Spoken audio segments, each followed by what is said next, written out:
حضرت علی رضی اللہ تعالیٰ عنہ کون ہیں اور آپ کہاں پیدا ہوئے؟ آپ کی پیدائش کن حالات میں ہوئی اور آپ کی جگہ پیدائش کون سی ہے؟ آج کی ویڈیو میں دوستوں ہم آپ کو بتائیں گے، لیکن آگے چلنے سے پہلے برائے مہربانی ہمارے چینل کو لائک، سبسکرائب اور شیئر کرنا مت بھولیے گا، تاکہ ہم اسی طرح اسلامی تعلیمات سے بھرپور ویڈیوز آپ کے لیے لے کر آتے رہیں۔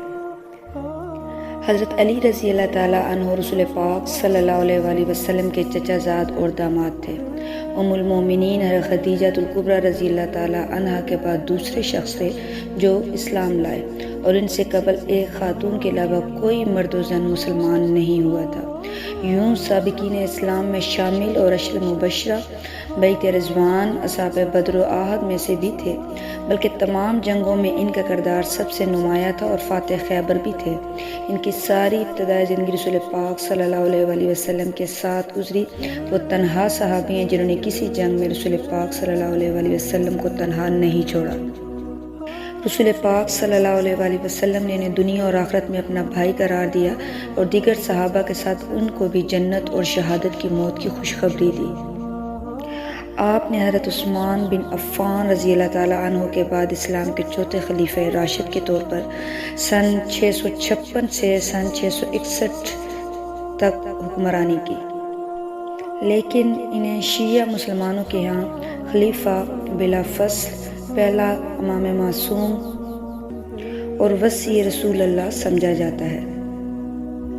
امیر المومنین علی بن ابی طالب نے 13 رجب 30 سال بعد از عام الفیل شہر مکہ اور کعبہ مقدسہ میں ولادت پائی۔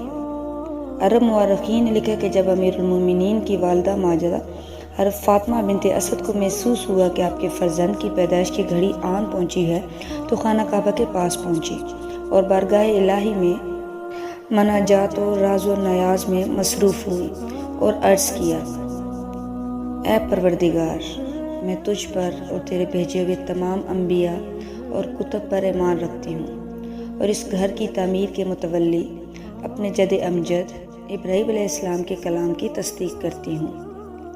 اے میرے پروردگارا، اسی ذات کے صدقے جس نے یہ گھر تعمیر کیا، اور اس نومولود کے صدقے جو اس وقت میرے پاس امانت ہے، اس کی ولادت کو میرے لیے آسان فرما۔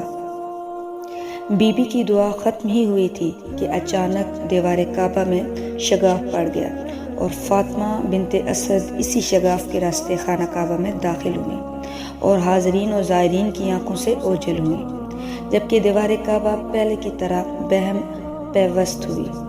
مسجد الحرام میں موجود لوگ خوف زدہ ہو گئے تھے اور انہوں نے در کعبہ کا تالا کھولنے کی لاکھ کوششیں کی، مگر دروازہ نہیں کھلا، اور بالآخر جان گئے کہ اس واقعے میں کوئی اہم راز پوشیدہ ہے اور اس ماجرا کا تعلق مشیت الہی سے ہے۔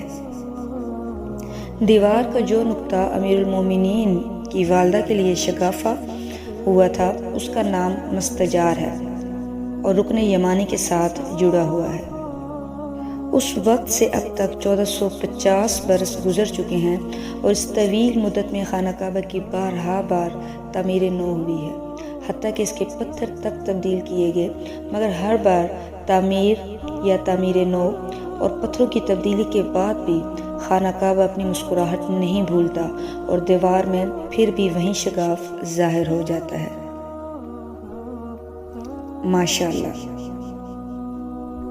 حضرت علی رضی اللہ تعالیٰ عنہ بچوں میں پہلے اسلام قبول کرنے والے تھے اور وہ پہلے مسلم مرد تھے۔ حضرت علی شیعوں اور سنیوں دونوں کے ہاں سیاسی طور پر اور روحانی طور پر بہت اہم ہیں۔ فرقوں کے نزدیک علی کے متعلق متعدد سوانح عمریاں ایک دوسرے سے کچھ مختلف ہیں، لیکن وہ اس بات پر متفق ہیں کہ وہ پارسا مسلم اور قرآن و سنت پر سختی سے کاربند تھے۔